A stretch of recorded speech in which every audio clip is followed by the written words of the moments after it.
you don't stop and look around once in a while, you could miss it. Never tell me the odds. The greatest idea in human history, the theory of evolution by natural selection. You must unlearn what you have learned. As a mate with destiny.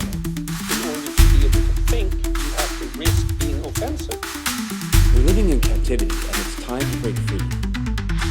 Welcome to A Wilder Life with Eric Edmeades.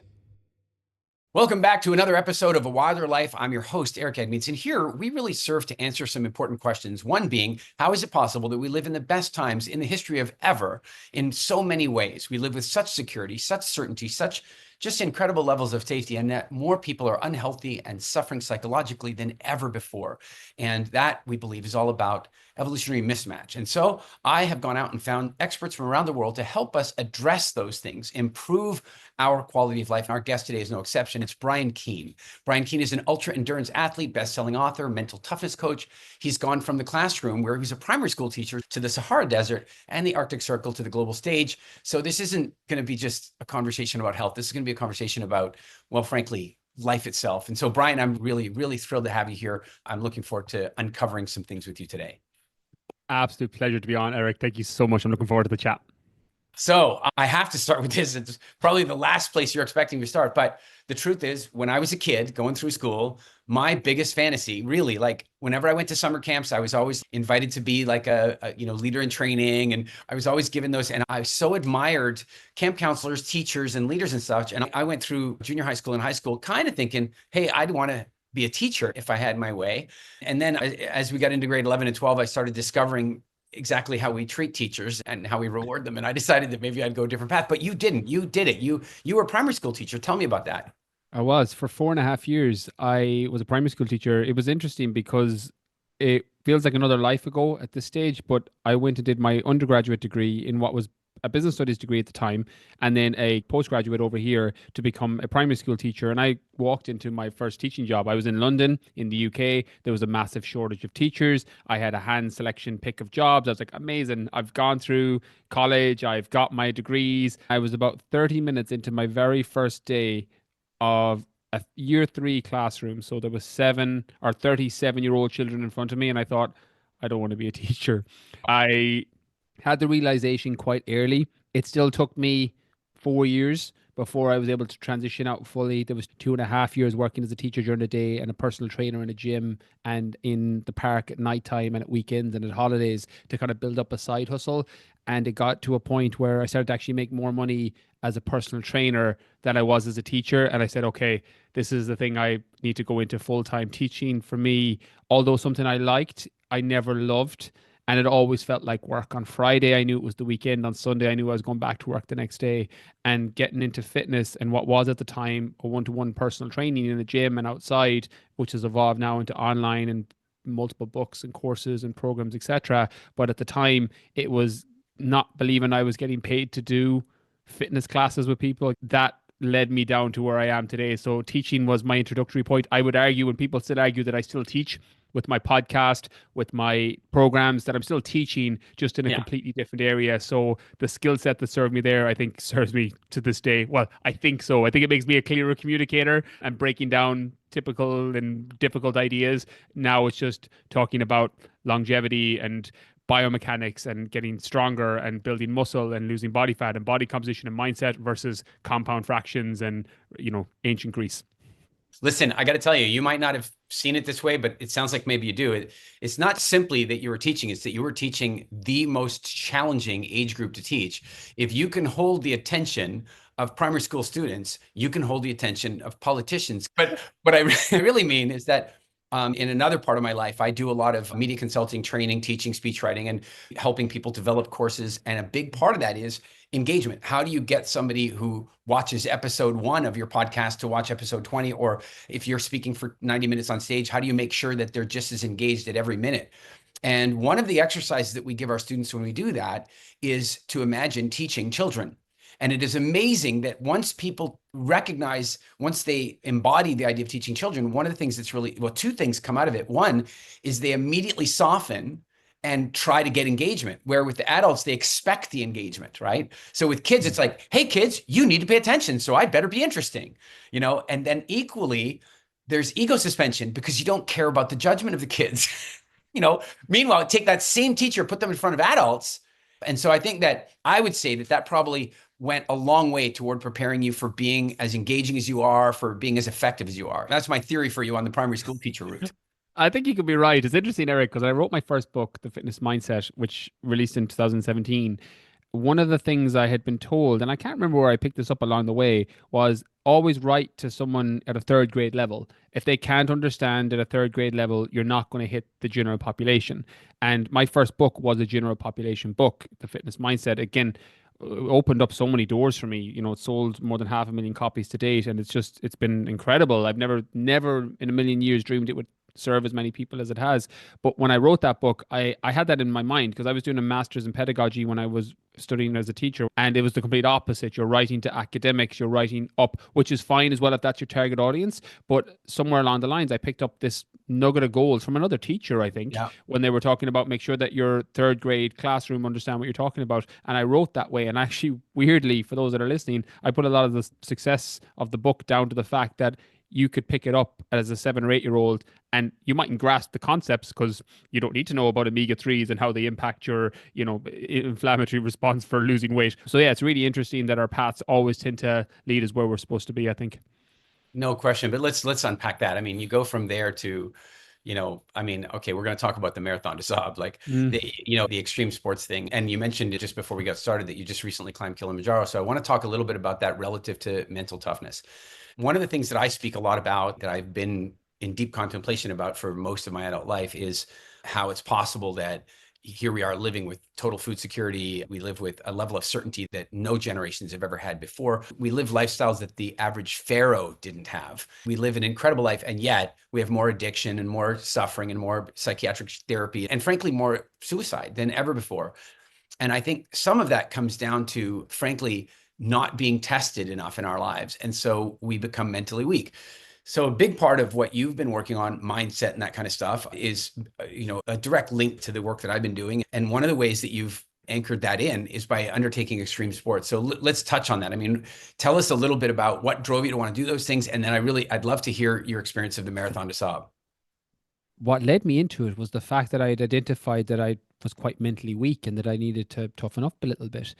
And something I struggled with for most of my teen years, a lot of my 20s, was just mental health struggles, either environmental depression through feeling out of alignment with what I should be doing, not being around the right positive people. My mum used to always tell me that if you lie down with dogs, you get fleas. I would be around a lot of negative people and didn't understand why I was seeing the world in such a negative way, or just anxiety, catastrophizing situations in the future that most likely were never going to happen, whether that was relationship fears or job fears or status fears, playing silly games, expecting to win good prizes.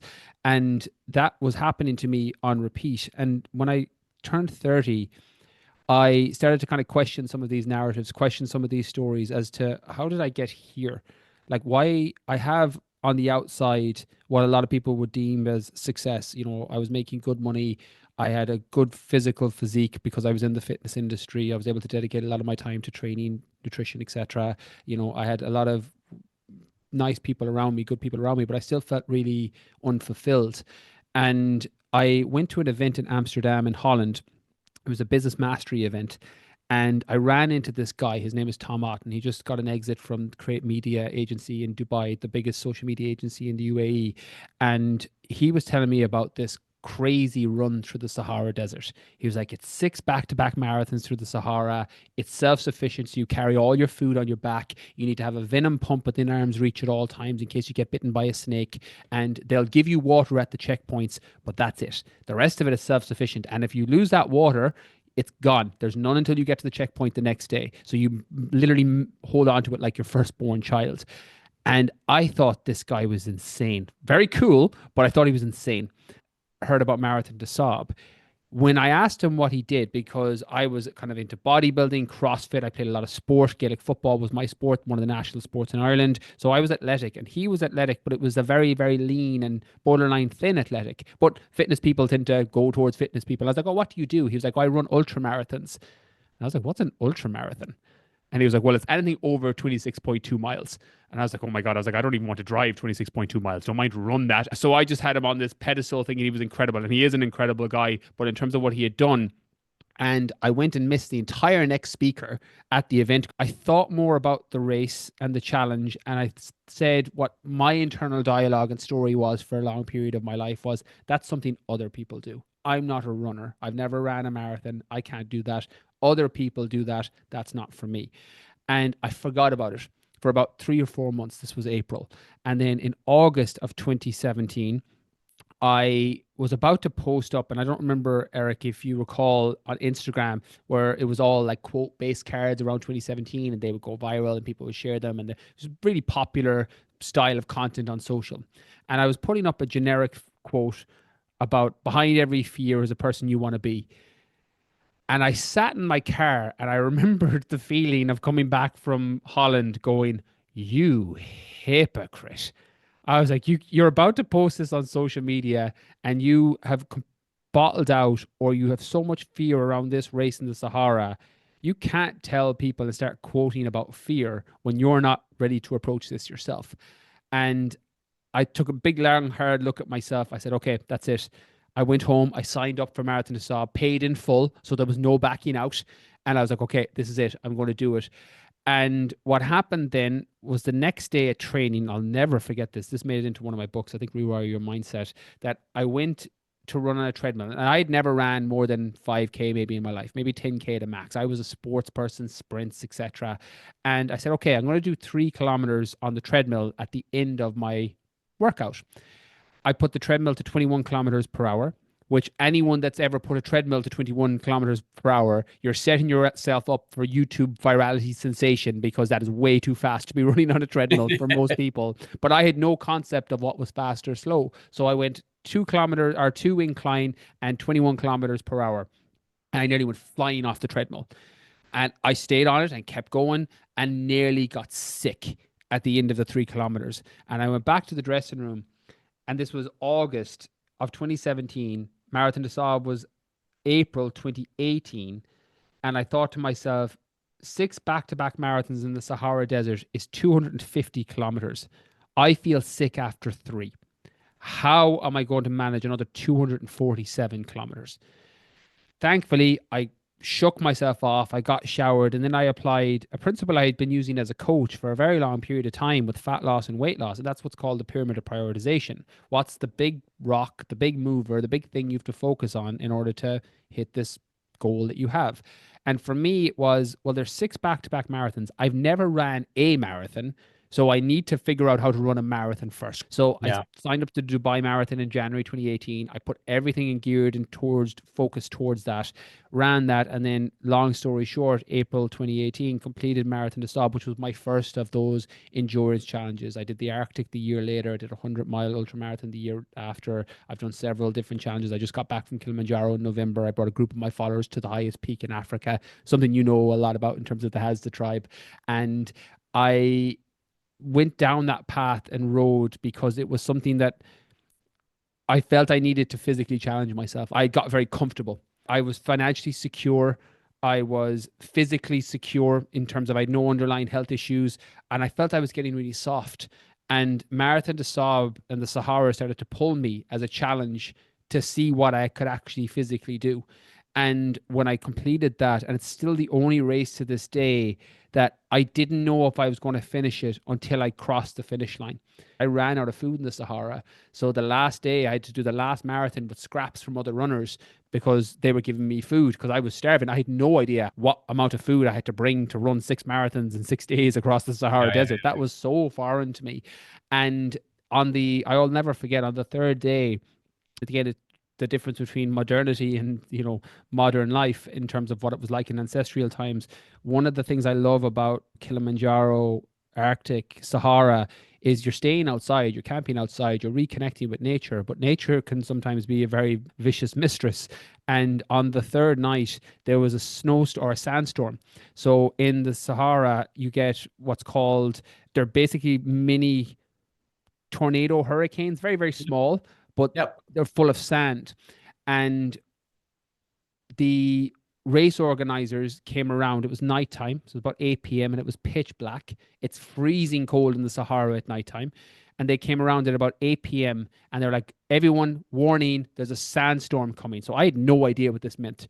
But long story short, we had to pack everything we had because whatever wasn't lied on top of in your bag was getting blown away and you were never going to see it again. So I had to stuff everything into my bag. I had to put my sleeping bag, and we were in a tent with 8 other guys, 8 other runners, all from Ireland for this race. And one of the poles ended up smashing through one of the other guys' hands, and I could hear him swearing beside me, and just there was no visual. You couldn't see anything except for just the sand that was flying past your face. And I remember thinking there and then, if that hits me or anybody else in the head, we're dead. Like in the hand, it's painful, and he had to get it bandaged up, and he finished the race. And what I didn't know about mental toughness that I know now, mental toughness isn't all about grit, grind, and bear it. It's about being grateful and really content in the things that you do have, because you're not searching for this external happiness, searching for this external thing. And what putting myself into extreme physical discomfort did was it made me a lot more appreciative and grateful for the everyday things, the bowl of porridge in the morning, the roof over my head, the conversation with my girlfriend or with my daughter that, you know, is very easy to have because we're both alive, happy and well, and we're all alive, happy and well. They're massive mindset shifts that can make life feel a little bit richer, a little bit more colorful. And I don't think you have to go to extremes to get that. I think you can journal on this. You can do the old Stoic philosophy of negative visualization, where you practice and think about the thing that you love most in this world, and you imagine it being taken away from you, and it puts you back into a gratitude-based mindset. And there's been a lot of research around the fact that you can't feel anxious and grateful at the same time. So when you're able to shift yourself into a gratitude-based mindset, you end up reducing the anxiety that is the opposite side of the spectrum. And they were tools that happened to me that I now don't have to go to the Sahara or the Arctic to get, because now I understand that I can't feel anxious and grateful at the same time. So as soon as I start to feel anxious day to day, I start doing a gratitude list of all the things that are incredible in my life, and it shifts me out of it. So yeah, again, a rounded way of answering how I got into those and why I got into those, but that's what led me into it initially. We've been similarly drawn. While I've never done the Marathon des Sables, a friend of mine did it years ago, and I learned a lot about it from him because I was at that stage running leadership programs and mental toughness programs built around climbing Kilimanjaro. So we did 7 of those, and he attended one of those. And so during that trip, I learned a lot about it. And I realized that I think you're right. You don't have to do those things to cultivate mental toughness, but I would argue that your biochemistry gets calibrated by your experience of life. And so, attempting to achieve that type of gratitude or that type of mental toughness is theoretical. One way that I think about that is that most people alive today in the developed world, in Ireland, in Canada, United States, UK, Estonia, Dubai, particularly Dubai, will not experience a real fear of death. They will not experience the reality of, I might die right now. They won't have that. Whereas 3-4 generations ago, people were experiencing things like that regularly. And then for most of human history, it was like a daily reality. There were lions and there were other tribes. I mean, death was a present day reality. And so our adrenal systems are designed for that level of extreme living. And now we get a summons in the mail from a lawyer or whatever, and we fire those adrenals. And so I think on one side, I think you're right. You don't have to have those things, but by having them, you, in a sense, have recalibrated the system. You've said to the system, this scary thing over here that might bring a person who hasn't had these challenges to tears, I know that it's nothing because I nearly died or because I went through the Marathon des Sables or what have you. And I really push people to find the sense. The way I look at it is the universe is going to bring these challenges. You're going to have to face them. The question is, what if you choose better?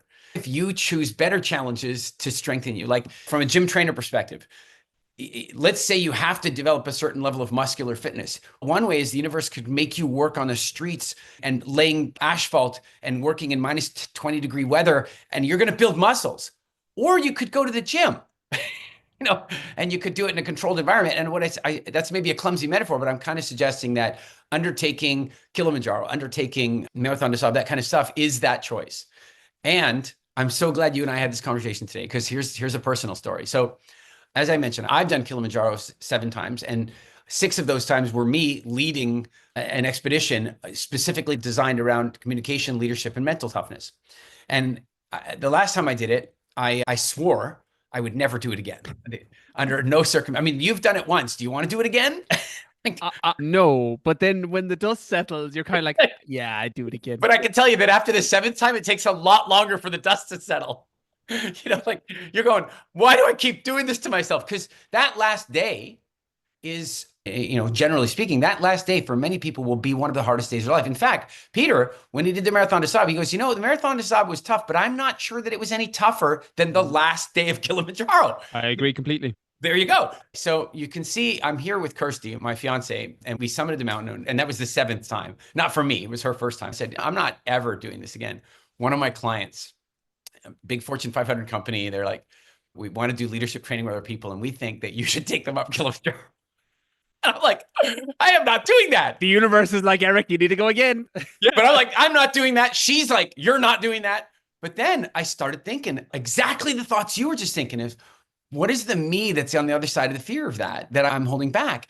And I suddenly got that I have arrived at a point in my life where I've lived with a certain level of economic freedom, time freedom. I live on the beach. It's pretty, and I'm not testing myself. I haven't been doing Kilimanjaro. I haven't been running any marathons recently, all that stuff. And I'm going, oh my God, if I don't choose this, what will the universe choose for me? And so funny enough, we've told that client they were open to it. We haven't committed.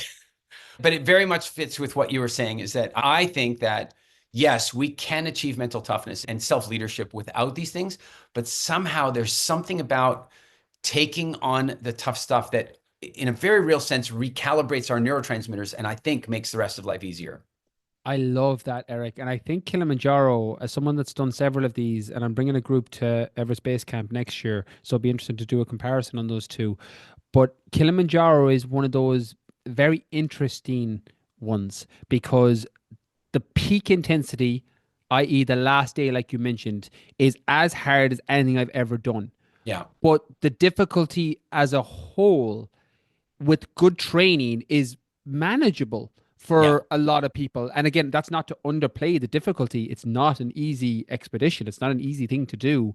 But Marathon des Sables, running through the Arctic, these are kind of extreme things. You need to be able to run. You need to be very physically fit. And there's straight away, it eliminates a large chunk of people potentially listening because it's too extreme.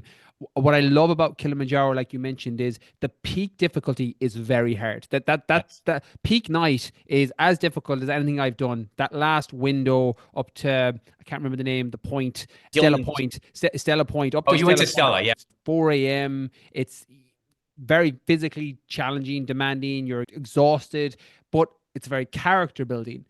Whereas the lead up to that is difficult, but it's not extreme. So I think those that are listening, it's something I would heavily consider as a physical challenge, because you're going to get all the benefits of nature, reconnecting, being outside, physical challenge, backing yourself, the tribal element. That's all massive. And again, ultimately, it's the real connection. We live in a life of fake connection with social media, but you're going back to the ancestral tribal elements where you're all working towards this goal of summiting or getting to the peak. There's an element of it in corporate America, there's an element of it in entrepreneurship, there's an element of it in team sports, but it's not as ancestral and tribal as it once was, whereas that feels like it gets you back to your roots. And I think that's one of the reasons that it has a pull, but that's also one of the reasons why people have a fear. And that's where just overcoming that fear so that you can potentially arm yourself with the tools of doing something difficult to make your life feel easier becomes really useful. Kilimanjaro presents a unique opportunity for almost anyone to undertake an extreme challenge that isn't all that extreme and yet is unbelievably extreme. By the way, if you were at Stella Point, you went up Barafu, and I would put to you that in my 7 trips, Barafu, that route that you took is as far as the non-technical routes go, is by far the toughest way to do it.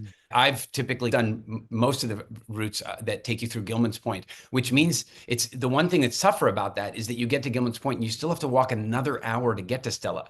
And so, and then another hour to get to Uhuru, right? Like it's there, but here's the deal. You're choosing the hard.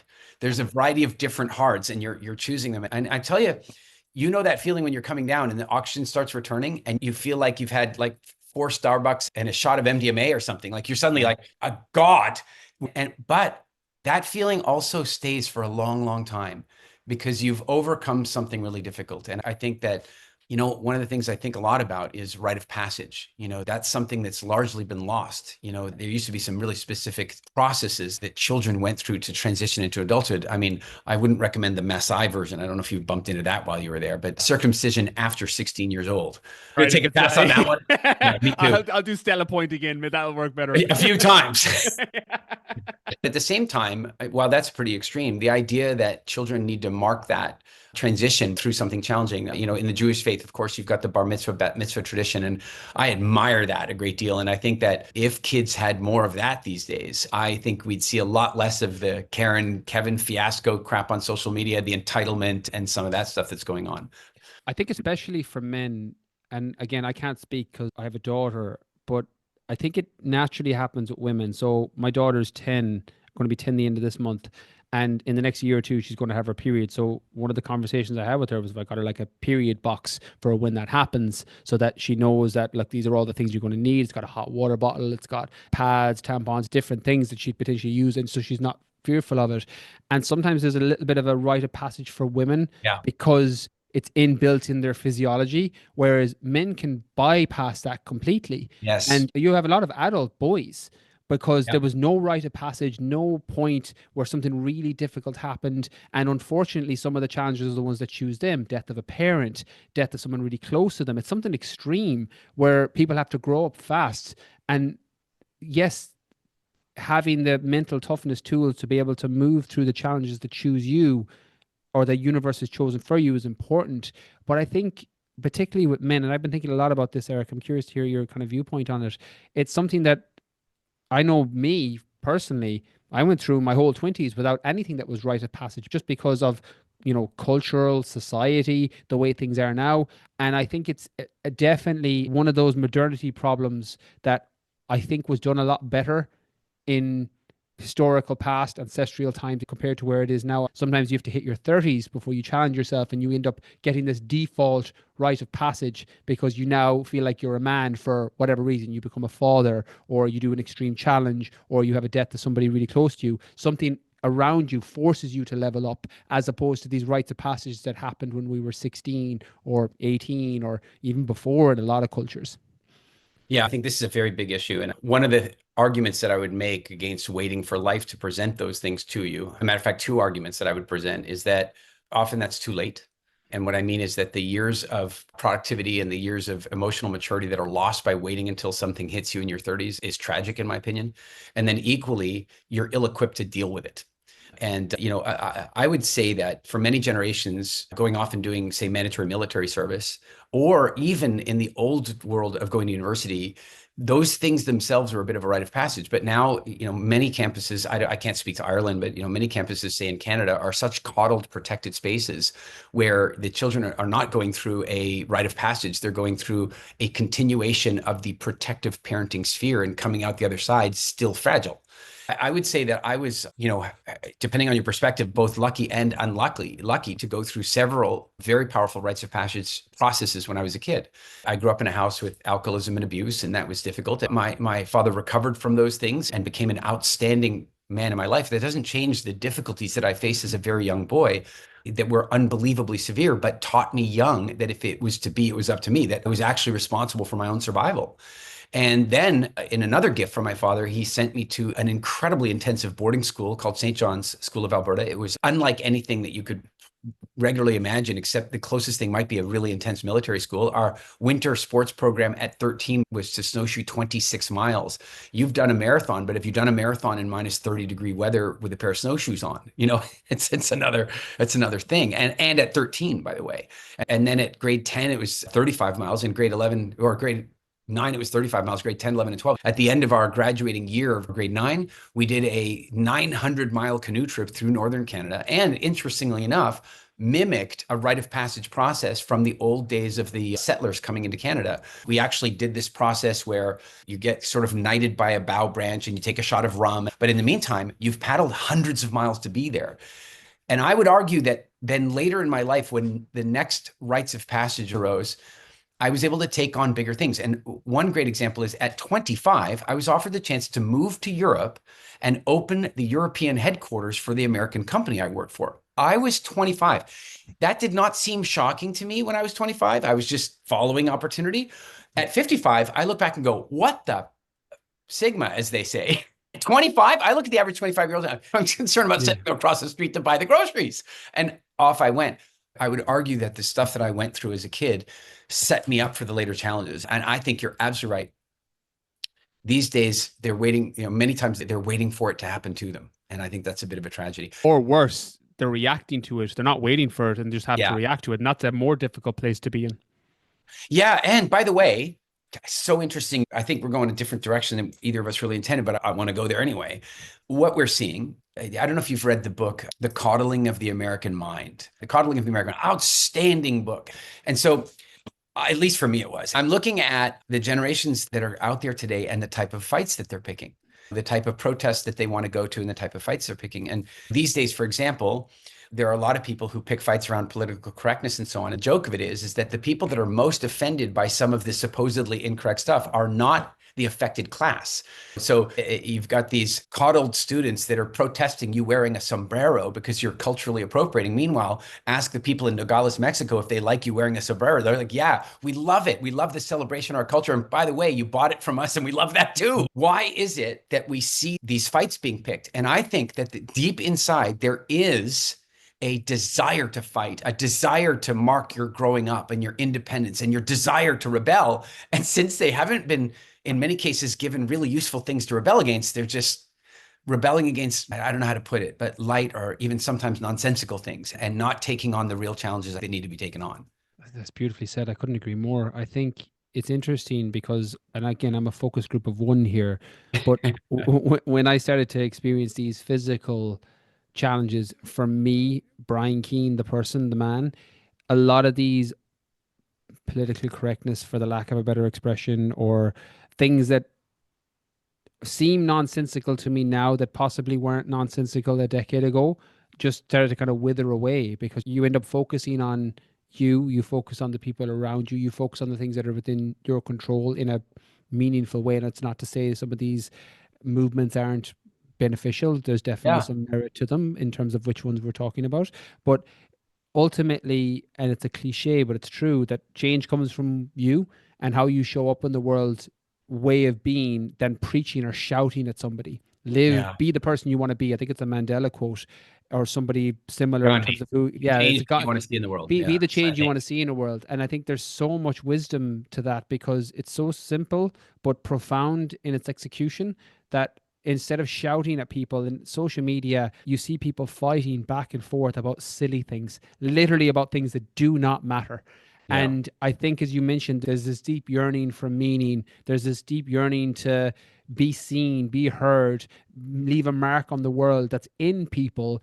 And it's just getting misdirected where we should be putting our time, focus, and energy. And I think that's very important to have conversations like this because it's going to be an aha or a wake up for that one person that's like, oh, I'm spending my time on social arguing with somebody, literally going back and forth, not even getting into the AI revolution that you're possibly arguing with a bot and not even a real person. And it's taking all this focus, time, and energy away from you and potentially robbing some of your happiness today for an argument with a person who's not even real.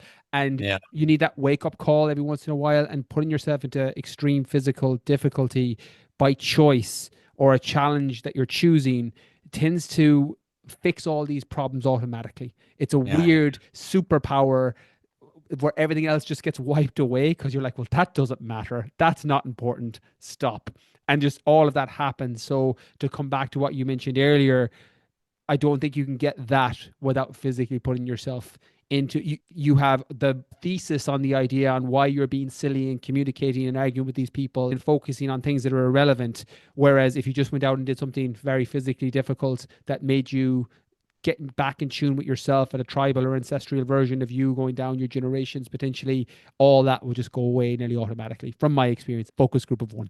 One way I often think about it is that the inborn desire to rebel starts very early. Your parents are feeding you and you grab the spoon out of their hand and you try to feed yourself and you stick the food in your ear the first few times. But that's that inborn desire to rebel starting young. And one thing I think a lot about with that is that desire to rebel is not going to stop. But as a parent, one of the goals that I think any parent should have is that, bearing in mind that you have to be the thing they rebel against to begin with. You're the one feeding them. They have to rebel against that. If you're helping them walk, they have to rebel against that. That's what they have to rebel against. But there comes a point in time where you want them to have enough character to recognize that they should be rebelling with you and not against you. They should be rebelling against the vape companies and not against you with the vape company and the cigarettes and the junk food and all that kind of stuff. Bearing in mind that most people didn't grow up with that. Most people smoked or ate garbage or played excessive video games in rebellion of their parents. What do you do now when you're dealing with clients that, they want to go and achieve some real results? I mean, you've done a lot of work in the personal training space. What do you do now when you've got somebody that just, they kind of want the result, but they don't really have the grit? And you're there trying to move them to that place where they can move the needle in a meaningful way with their physique and their physical fitness. One of the things when I'm working with people, particularly one-to-one, this is slightly different in the app and scale programs, but one-to-one, and this is going to sound peculiar, so I probably need to zoom out to zoom in, is I'm looking for people who have already made the decision to change, who just need the guidance or need someone to hold them accountable or show them exactly what to do, how to do it that's applicable for them. And that's normally, at this stage now, I've been doing it 12 years, I can normally spot that within 5-6 minutes of speaking to somebody, if they've decided they've made the change. And, the language I've used on my platforms is excusitis. Like if they're still afflicted by excusitis and they're, still making excuses left, right, and center, I'm like, they're not in the position to change yet. I've been with 7 personal trainers and none of them are any good. And that might have been the case, but there was definitely lessons in there. There was some good, probably some bad. If anything, your filtering process was pretty bad if you have 7 bad personal trainers in a row. So I do have a little bit of a survivorship bias with the people that I work with. They get great results, but that's because they're not just random people who have signed up. I pre-qualified to make sure they were in the position to change and they just needed an expert or someone to help them along those lines. So that's the first thing. The mindset and how people approach things is arguably more important than even the thing they do themselves, because there's so many ways to get in shape. There's so many training programs. There's so many nutritional protocols.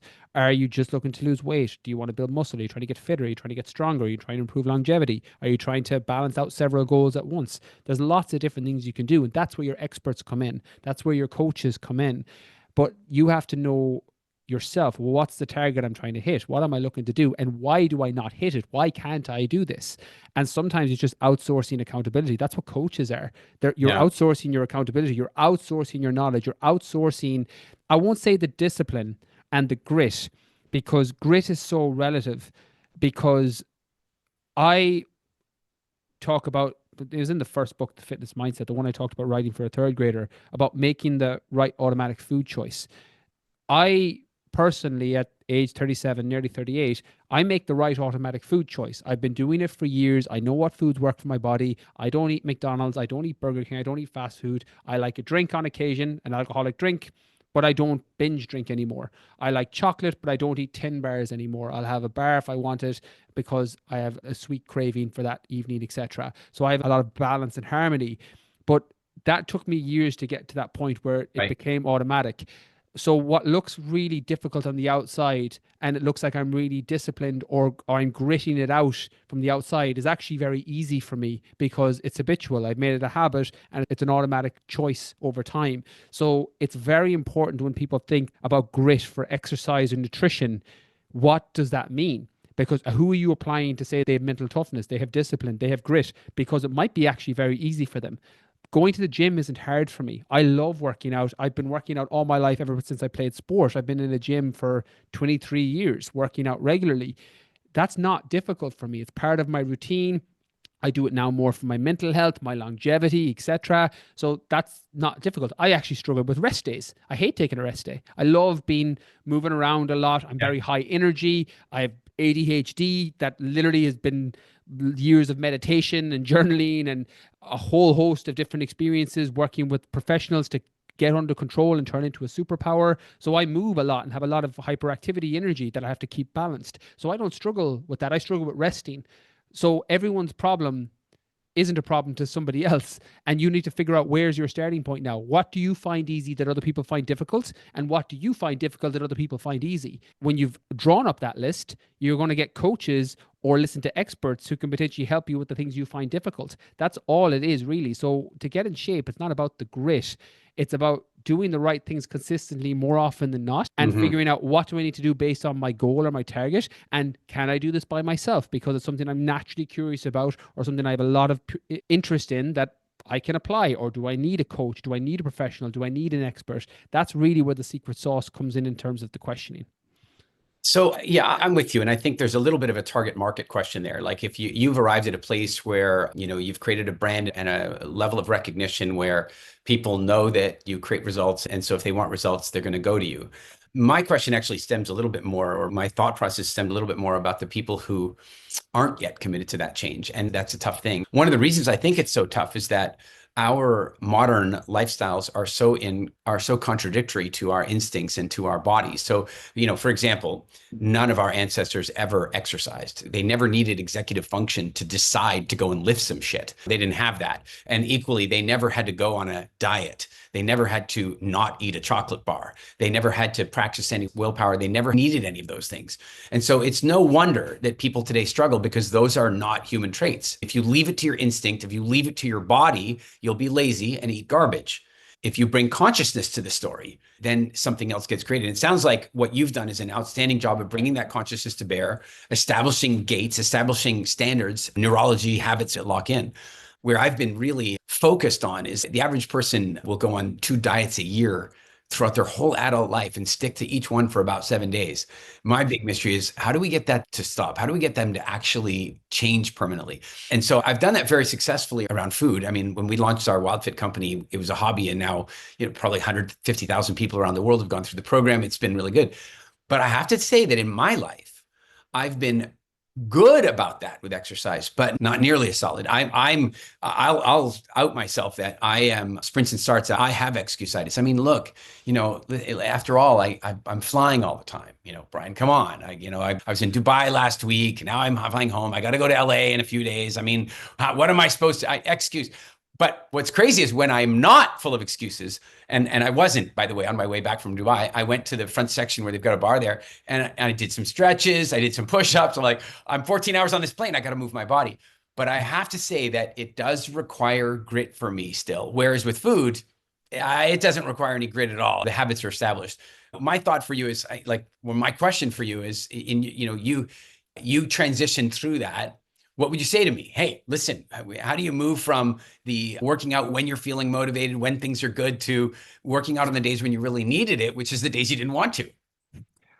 That's a great question. And yeah, I'm with you now, Eric. You mentioned there, and something I tell people a lot, and this is, I know, a core part of your message, that we have an old brain for a new world.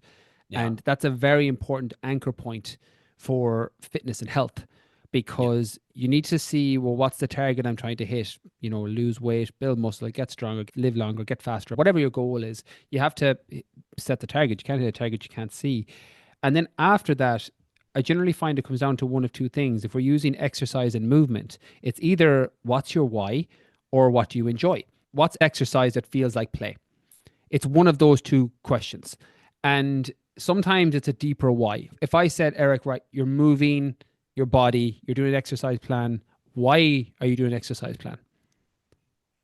I'll tell you that the 2 things that have worked on me best about that, and then I'll tell you the one that really worked. But one is shallow. I'm in the health and fitness industry. I'm in the longevity industry, and I am aware that looking good helps me get my message to more people. The congruency, that keeps me in line. That keeps me at a basic standard. The next thing is, it's an evolution gap issue. This is something that's covered in my book, The Evolution Gap, which is that our evolutionary design is a little outdated in some ways, and our lymphatic system never developed a pump. So the only way we move this cleansing, cell cleaning lymphatic fluid around our system is through muscular use. And most people are sitting on Netflix for 4 hours a day and they're not moving lymph. So one of the things I'm really conscious of, I needed to be moving every single day if I want my cells to be cleaned. That's a visualization that I do, and that really works. But in a moment of deep personal honesty, I'll tell you, in my mid 40s, I produced a video with my publisher Mind Valley, and the video got about 20 million views, but I know they were boosting it for advertising purposes. So I don't know how much virality was in there, but 20 million views. And the video started off with me saying, stop, don't exercise. And my argument was that exercising without resolving your diet is actually a recipe for disaster. If you're full of inflammation and you head to the gym, good luck, right? And that was the idea of it. And it went really well. But one day I made a tragic mistake. I read the comments.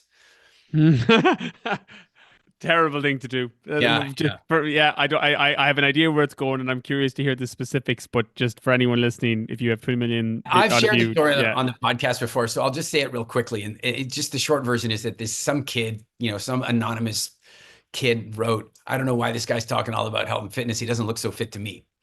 And it hit me like I felt it in my body when I read it. And I realized that had he written something that wasn't true, it wouldn't have bothered me. It bothered me because there's some truth to it. And so I was like, shit, you're right. I've been on the road. I'm not taking care of myself. I'm healthy and I'm generally fit if I measure against the population, but not against my potential.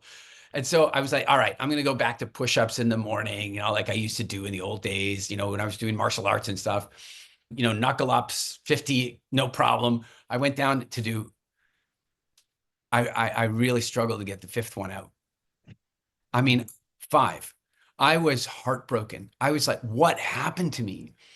And I made the commitment to do at least 5 and then to add 1 a week. So on. And by the way, those muscle fibers turn on again really fast. And then they start to grow much more quickly than you would think. I was up to doing 3 sets of 25 within a few months. And then I got myself an outstanding gym trainer and I put on about 15 or 20 pounds of muscle mass across my shoulders, chest, back, and completely transformed my life. But what it's taught me is that I am much more concerned about external judgment than I realized I was. I'm going to unpack. I'm so glad you shared that because there's so much there. And I think you've covered a spectrum that probably is applicable for 99.9% of people. I'll start with the last one, which is very interesting. It's what I call in Rewire Your Mindset, my second book. I call it the purple polar bear. It's when somebody calls you a purple polar bear, you're like, all right, fair enough. And then somebody calls you fat or you don't look very fit. And then it hits, it triggers, it activates. Yeah. They're getting curious about that, not bringing guilt or shame to it, but getting curious about it's really helpful because it can set you on the path. It sounds like it's exactly what happened to you, that you needed to get that figurative punch in the face from the universe, from some random kid commenting to actually change your life in a positive way. And now you look back at it probably with gratitude because it's what put you on the path. No, more than gratitude. My publisher and I did a campaign. We offered to pay the kid $1,000 if we could just find out who he was. Like, it was the best training session I ever had, but we never found out. We were going to give him the money. That's because Fuzzy Ducks 123 doesn't read the comments that are replies. That's the thing. And yet we let it dictate how we feel. But again, sometimes it can be beneficial. A lot of people will have that wake up call. And it's interesting because I tend to scan for that deeper fulfillment or not fulfillment, that deeper reasoning for why somebody has reached out to me. And it's normally a variation of that story, not 20 million views and a random comment. It's a family member, a friend, a work colleague. Somebody made a comment that stuck and disproportionately affected them in a perceived negative way at the time. Nothing's good or bad, but the emotion is perceived as negative. And then it leads us on a path to make the positive change. An amazing thing to happen when you're able to take action on it. Sometimes there's shame spirals and guilt spirals and people turn to food, then they don't exercise at all, they ignore it. But at some point, the universe will keep sending you the message until you get it, I believe, anyways. So again, flipping that into the positive. The other things you mentioned about the shallow, which I find really interesting because I've got one of my girls at the minute that I'm working with who we've had this full discussion on a call 2 weeks ago. She's like, what are you working towards? Because she was a performance athlete and she's like, look, I just want to look better. She goes, I feel really embarrassed to tell you about that. I'm like, there's nothing wrong with wanting to look better. I'm like, you're giving all the potential negativity because of it's a cultural thing. I think Ireland, England, Canada, particularly, less so in the States. My American clients are normally like, I'm going to look amazing and it's going to be fine. Whereas we have a little bit culturally, I think Canadian and Ireland are very similar, where it's like, oh, I don't want to say I just want to look better. Like there's a little bit of like, no, I want to perform, but it'd be nice if I looked a little bit better. It's nearly whispered when there's nothing wrong with wanting to look better. That's a very legitimate goal to work towards. Sometimes Yeah. it's shallow in the sense that there's not enough of a deeper why, because it means, I want to look a bit better. The bed's really cozy. I'm not going to go to the gym today. Sometimes it's not deep enough why, and that's where the problem comes in, and hence where the shallowness can come in. It's not deep enough to actually pull you out of bed or go do the workout when you don't feel like it. One of my mentors used to tell me, it's a brain tattoo I've had for years, that successful people do the thing they have to do regardless of how they feel. Makes you successful in business, makes you successful in relationships, makes you successful in fitness especially. It's interesting with fitness and movement, because when you get very clear on the why and getting clear on a timeline of a goal, and then having a reverse out of the timeline of the goal is important. Because if you want to build muscle, you packed on, 15 pounds, 20 pounds, you've got a goal you're trying to hit because you want to be more physically fit, physically stronger, physically look better. You're not going to do that for 5-6 years. Even if you did, it's the equivalent of the person going on a diet twice a year for 7 days. I've had the line that I say regularly on my channels, that if you've been dieting half your adult life, you're doing it wrong. You're not supposed to be dieting half your adult life in modern times, in any time. And the same with moving towards a goal, building muscle, etc. Your goals should change. There should be movement in terms of your physical goals. And having a why and having a timeline is enough to get you from week 1 to week 6, and then week 6 to 12, 12 to 18, so on and so forth. So it's very important. And that's where your coaches come in. You know this from having a really good trainer. They tap into the why. You had your why from the comments. They set the plan and the phase of, we're going to build muscle this way. This is what we're doing. And then when you hit that goal, you set another goal. It might be to build more muscle or get stronger. And then eventually it will change over time. That's really important. It's so basic, but very misunderstood when it comes to people being like, I don't like exercise. It's like, okay, you don't have to like exercise. You need to have a why for your reason for doing it. Yeah. Or you follow the other path. You find something that's exercise that feels like play. And that might be, pick a ball. That might be 5-a-side, pick up soccer or basketball. That might be yoga. It might be Brazilian jiu-jitsu. There's so many different things that are exercise that don't really feel like exercise. They feel like fun. And yes, there's an MED and a minimum effective dose for longevity, particularly for bone density when it comes to lifting heavy weight, etc., that you're not going to get with Brazilian jiu-jitsu or boxing. But if you're just looking for an aerobic workout, get your heart rate up, go do something you enjoy. And that's a secret sauce for a lot of people. You'll see athletes who are tremendous and in tremendous shape year round. I know this from the world of ultra running, because I hate running. I'm very vocal on my podcast about how much I dislike running. I hate marathon distance and ultra marathon distance. I did it because I get such a mental toughness, a perspective shift that we mentioned earlier. So I do it for different reasons, hence the why. It's not enjoyable for me.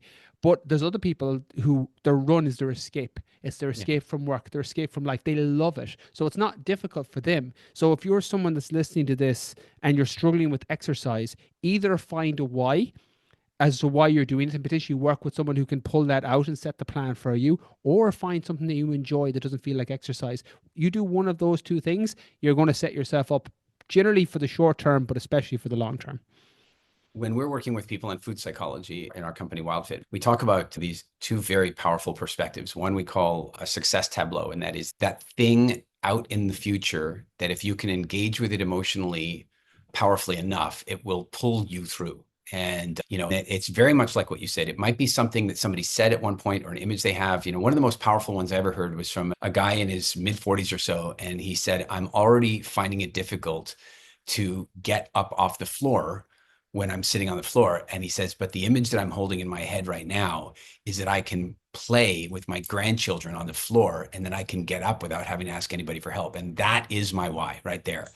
And so when we help people find that, what we call success tableau, that's really powerful. But then the other one that we use is the rock bottom perspective. And that is like, all right, you're not going to fix your relationship with food, or you're not going to fix your relationship with exercise. Where is that going to lead you? And again, people very often have this sort of, well, I might get overweight, or I might get diabetes, or I might get sick, or I might have a heart attack, or what have you. That's very different than pushing their consciousness out to the moment where they're sitting in the doctor's office and the doctor's looking at the screen and saying, there's a mass there.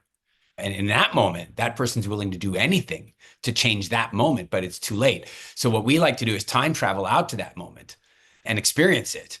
And then that often is shocking enough. That's the beautiful thing about human is you can go to rock bottom without actually getting there.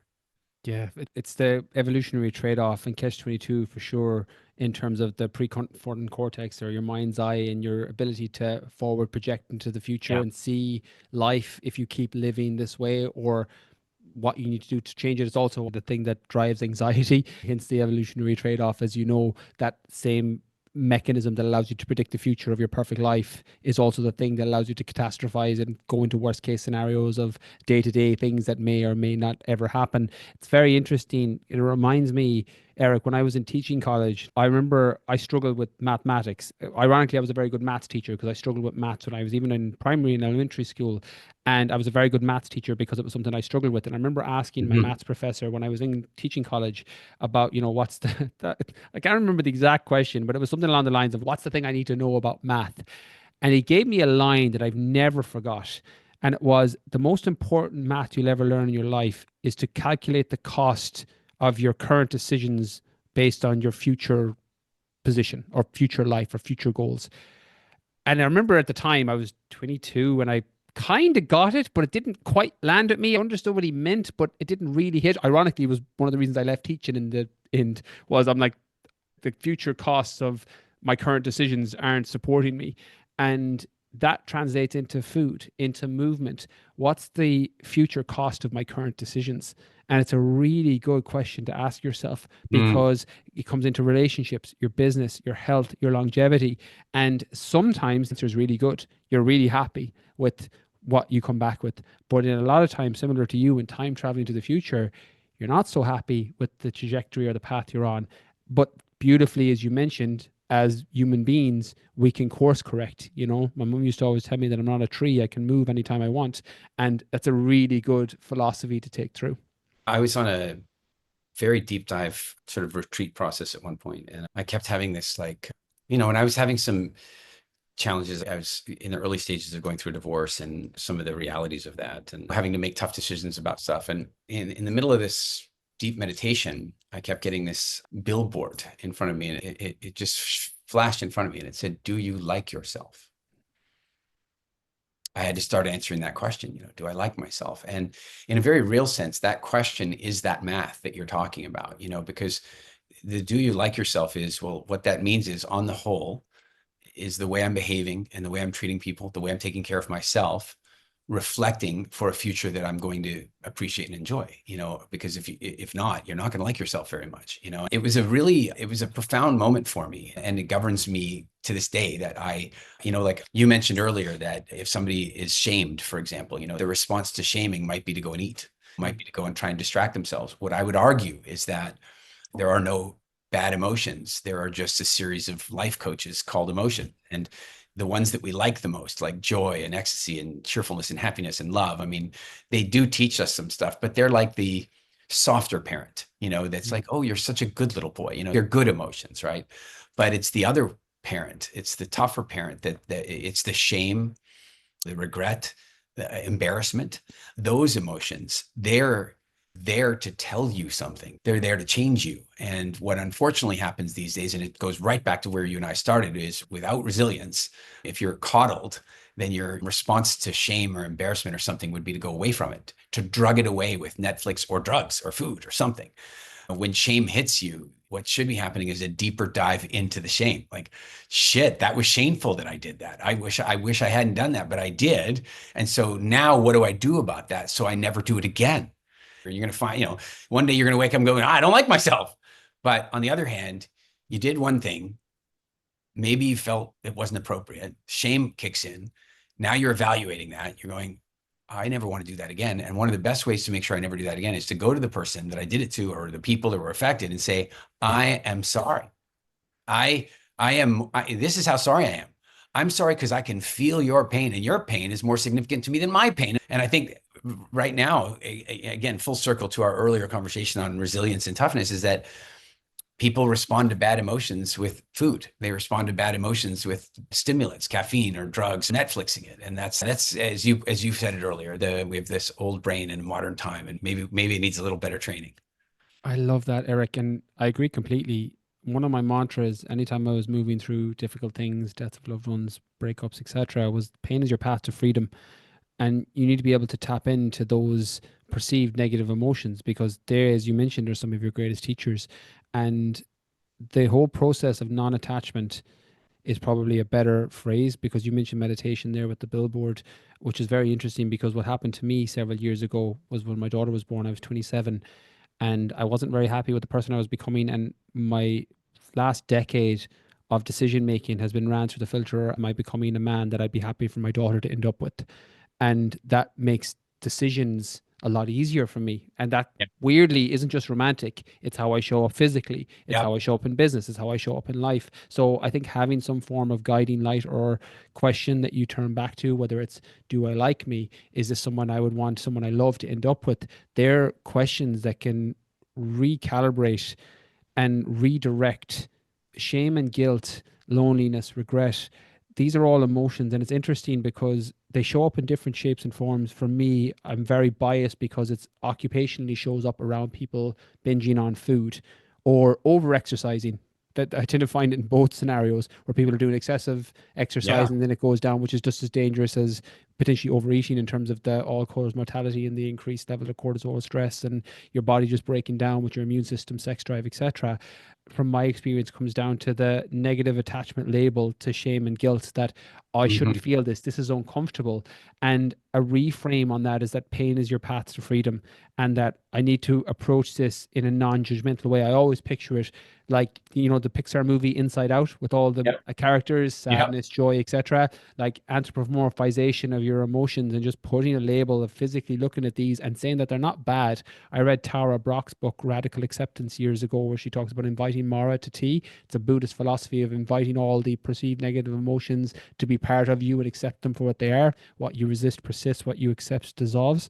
And just letting those, what's the message is trying to tell me? What the shame? I feel this way. I've reacted this way because I've done this thing. It's trying to tell you something. And for those that are listening who will default to running away from it, don't judge yourself for what you've done in the past. But now that you have awareness around there's possibly a message or a gift in here to become a more enlightened version or a more happier or fulfilled version of yourself, you need to be able to listen to those gifts, listen to those Right. emotions. And again, I just wanted to kind of add on to what you said and just kind of put a similar perspective from a slightly different angle because I think there was so much value in that. I want to touch on something, some interesting commonalities. You are in Galway, Ireland at 20, and you had your little girl at 27. Yeah. I was living in Cork, and a year later at 27, I moved to Bristol, and I had my little boy at 27. What an interesting age to be a parent. It's much better than 22 because by 7, one of my little metaphors is you said earlier that you had this feedback or this coaching when you were 22, but you weren't quite ready for it. Well, that's because you were a 2-year-old adult. Like when you're 22, you're a 2-year-old adult, right? Yeah. And so you had a child when you were a 7-year-old adult like me, a lot better than 2-year-old, but boy, you're still a kid, right? But I have to say that the comment you made about having your little girl and that really communicating to you about who you need to be, who you need to live into. I have now 4 children. 2 are genetically mine and 2 are gifted to me through relationship. The youngest one is 8 now, and she is just amazing. She's everything for me and an incredible little girl. But then I have these other 2 girls, and they were 13 and 15, and now they're 17 and 20 or something. And I really liked what you said about preparing your daughter for menstruation and the changes that are coming into her body, because what I think about with my girls is that I want them to feel that I am available and safe for them to talk to about anything. And I mean anything you don't want to talk to your dad about, because I want them to talk. And by the way, they do. I am blown away. I can't even share the examples with you, if you can understand what I'm saying. I am so privileged that I get to have those deep conversations with my daughters, with my kids, because I'd much rather they get that advice from me than from the internet. I'd much rather they get that advice from me. There's one example I can give you relating to the prolific explosion of psychedelics and all this kind of stuff. So my eldest daughter comes to me and says, listen, I've been reading all about this stuff with mushrooms. I'm curious about that. Would you talk to me about it? How many parents get to have that conversation before? Often they're having the conversation in the aftermath, but I'm lucky enough that I get to have those before. And it's very much because you're so right that these girls and my son. I mean, these 4 children have really created a responsibility to show up in a certain way. And I really appreciate you sharing that. I have a question for you that's maybe related to that, maybe it's not, but bearing in mind the identity that you feel responsible to create or to live into, to be the ideal father. And the way I put that, by the way, and you've probably heard something like this before, but I believe your goal, my goal, is to raise a super independent, amazing woman who absolutely knows that she's going to be totally okay when I die, but she's going to miss the hell out of me. That's the goal. That's where I'm headed, right? But with all of that in mind, what is the, you know, if you've got that one soundbite, like what's that one piece of advice that you think everybody should take? You know, it's when you look around at modernity, you look around at what you see in the world today, what's the one piece of advice you would give to people that are in their mid-20s that are about to go out and carve out the rest of their life? What would that be? Mercy, Jesus Christ, Eric, that's a great line. That hit me when you said that. That I'm going to take that about, you know, raising someone so independent that they'll be fine when I die, but they will really miss me. That's beautiful. So just firstly, thank you for sharing that. That's such an incredible line. My kind of soundbite answer is not totally dissimilar, but it's a bit more meta. And it's been a guiding post for me. Like, I had Robin Sharma on my podcast, and I'm a big fan of Robin's work. He wrote The Monk Who Sold His Ferrari and several other fantastic Robin and I man. grew up about 5 miles from each other. Didn't know each other back then. A wonderful human being, like absolutely incredible. And his line, that a lot of lines of his stuck with me, but you know, who will cry when you die, is one that's just very simple. But William C. Clement has a great line that don't forget the flowers at your feet when you're reaching for the moon. And it always reminds me to focus my attention on the people that are closest to me, but it doesn't mean I can't reach and strive for these great things and have this impact, which does bring me back to my soundbite, which is just leave the world a little bit better because you were here. I think it's one of those philosophies that if everyone took their version of that, whatever that looks like, whether it's just being a little bit kinder to others and to yourself, and just leave the world a little bit better because you were here, I think that collective approach would raise the consciousness of everybody and improve the frequency and improve the amount of peace and love in the world. I know it's something that it starts with you, but ultimately we can't control what anybody else does. We can't control what goes on in the political system. We can't control what our parents did or do. We can't control what our family members did or do. We can't control any of that, but you can bring it back internally to you. And I think an amalgamation of who will cry when I die, so I'm focusing on the right things and know that I won't lose the flowers at my feet when I'm reaching for the moon. Because I'm reaching for that moon, I'm leaving the world as a whole as a slightly better place because I was here. I think when I do an amalgamation of those 3 points, that's kind of the take-home message that I'd offer. Right now, in the stage of life that you're at now and the stage of business you're at now, who are your biggest inspirations? Oh, my mum. Yeah, my mum's always been my biggest fan. My mum is arguably and I've had the pleasure of speaking with incredible people who inspire me greatly from their books and their work. But if you were asking me who's had the most positive impact and who I inspire to be like and how I inspire to show up in the world, it's my mum, 100%. I think I quote her regularly on podcasts. I'm the vehicle. I sometimes think it's funny, and I'm not comparing myself to Plato or any of the old Greek philosophers, but Plato would always quote Socrates in terms of the things that Socrates said. And I sometimes feel like that about my mum, that I'm just saying a quote, I get attributed to that. And they're like, oh, Brian had a great line. I'm like, I got that from my mum. I was like, that's hers. That's her quote. So yeah. You're not a tree, Brian. You can No, move. it's so funny because the first time she ever said that to me was when I was working as a teacher and I came home that Christmas and I was having a real pity party for myself because I hated my job. It felt sort of aligned with what I was doing. And I was just like, I hate this. I hate what I'm doing. I remember driving home. It was Christmas Eve. I'd gone for drinks and I was depressed what stage of life I was at. And as I was coming around the bend, I was staying at my mum and dad's in Galway in west of Ireland. There's a little bit of a bridge and I found myself speeding up as I was coming towards the bridge. I just remember being really unhappy and really unfulfilled in what I was doing. And as I was coming up closer to this bridge, 50 miles an hour, 60 miles an hour, 70 miles an hour, I slammed on the brakes and the car spun 180 in the middle of the road. And I remember going home going, Jesus, that was a bit scary. I don't even know what I was thinking. And it was the next day when I broke down. I was like, I hate my job. I hate London. I hate what I'm doing. Like, I've wasted all this time. And that's when she told me, look, you're not a tree. If you don't like where you are, you can move. And what I heard in that moment, one, it got me unstuck because I wasn't a tree and my roots weren't stuck to the ground. But it also made me realize that the people around me, my mum particularly, just wanted me to be happy and didn't care what I did as long as I was happy. And that lesson is still something I do with my daughter. She's big into gymnastics. Her goal now is to get into the Olympics someday. And I'm like, look, as long as you're happy. I brought her down. I took a rock from the top of Kilimanjaro and I brought it down for her and I gave it to her. And I was like, people will tell you that things are impossible. I was like, this is your rock. This symbolizes whatever dream you have, and it might not be the Olympics and it might change into something else, and if it does, that's fine, but don't let people tell you you can't do it. And this rock is a reminder, and I think it's just a kind of a full circle moment from the lessons I got from my mum. Now you made it even more. I have to go climb Kilimanjaro because I gotta go get Zoe a rock. There's a pretty cool rock. It's like a lava rock from the top. That's special. You do a lot of podcast interviews. You've got your own podcast. I feel like almost every day I'm on another interview here or there. And there's a lot of focus on your hero story, how you overcame the odds, what you learned. But what there isn't a lot of is like, what's going on now? Like, what are the challenges that are pushing you a little? It might be the next area of growth for you where you could use help. Like what's happening these days that are pushing your growth? That's a really good question. A combination, something I've been struggling with, and struggling is the right word, is old identities for what I want the next half decade, full decade to look like. I've mentioned a lot on this podcast about Marathon des Sables. I ran through the Arctic, 100-mile ultra marathons.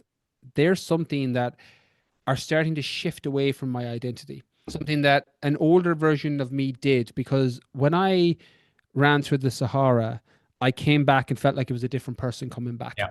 I had way more confidence in myself. I felt like I could back myself in anything.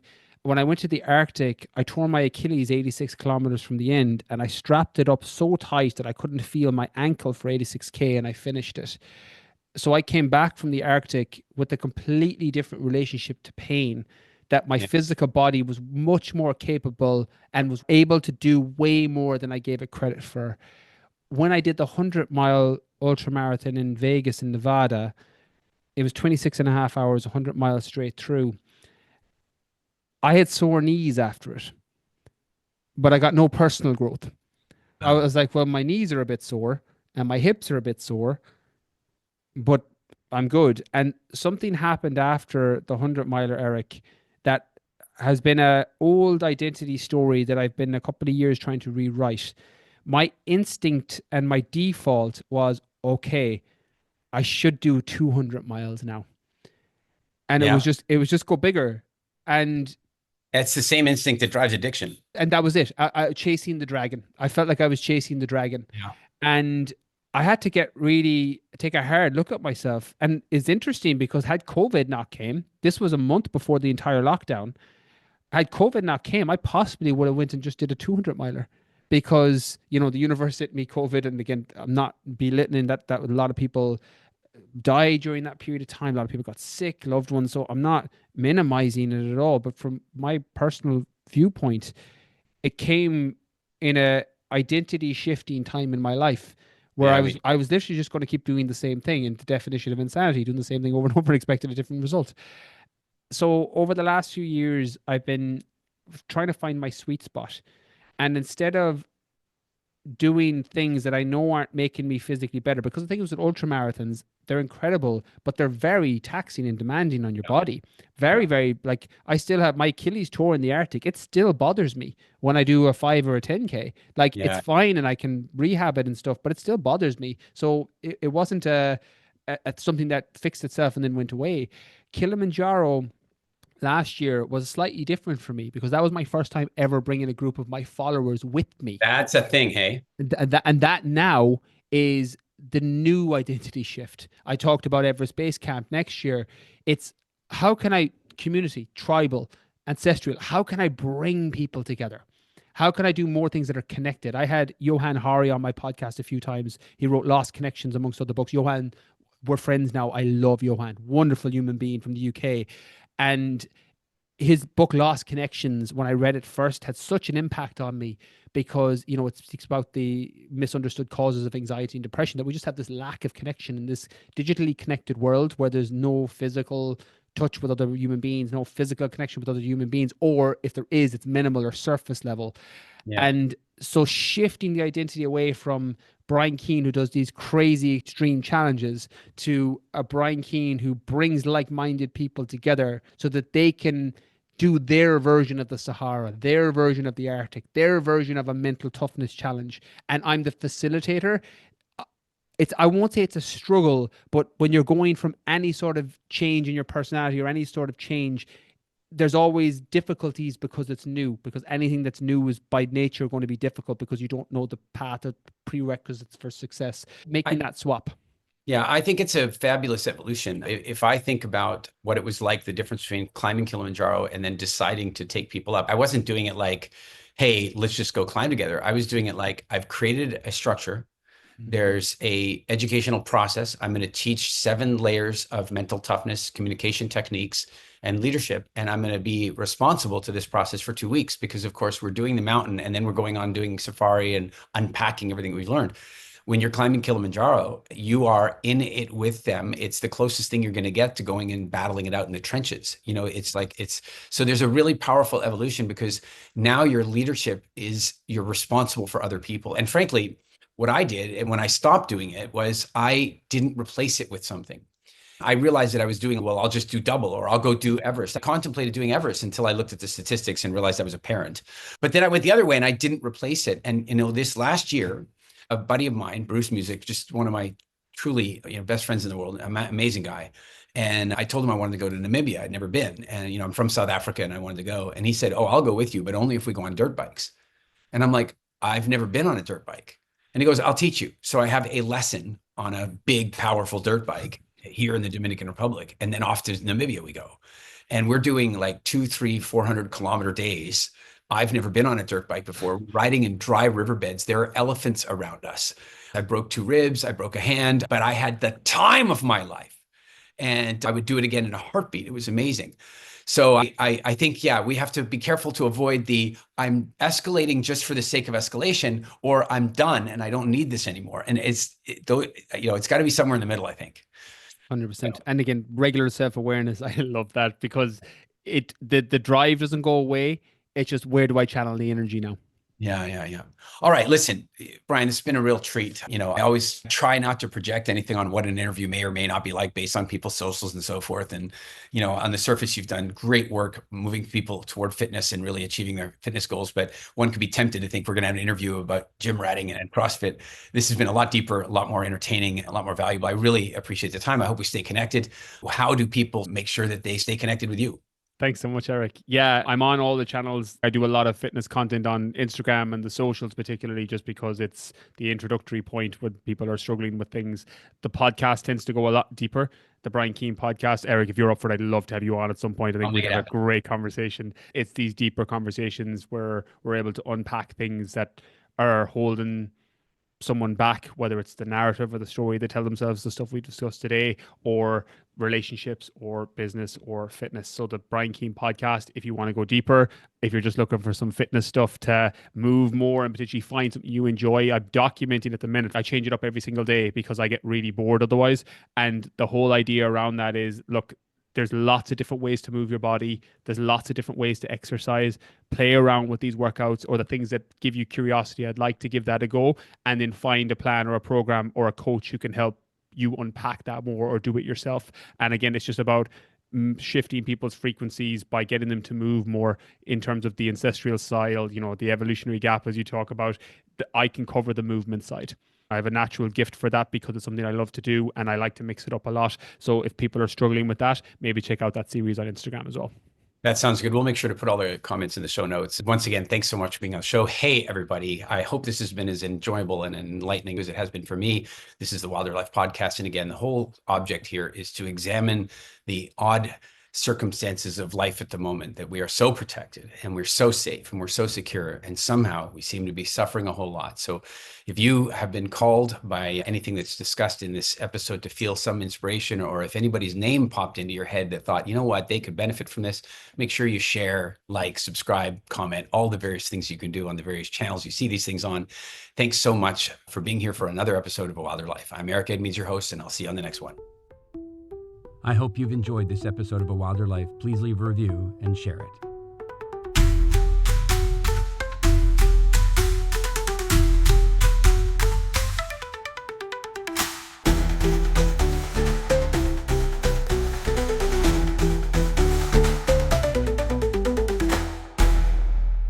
A Wilder Life with Eric Edmeades.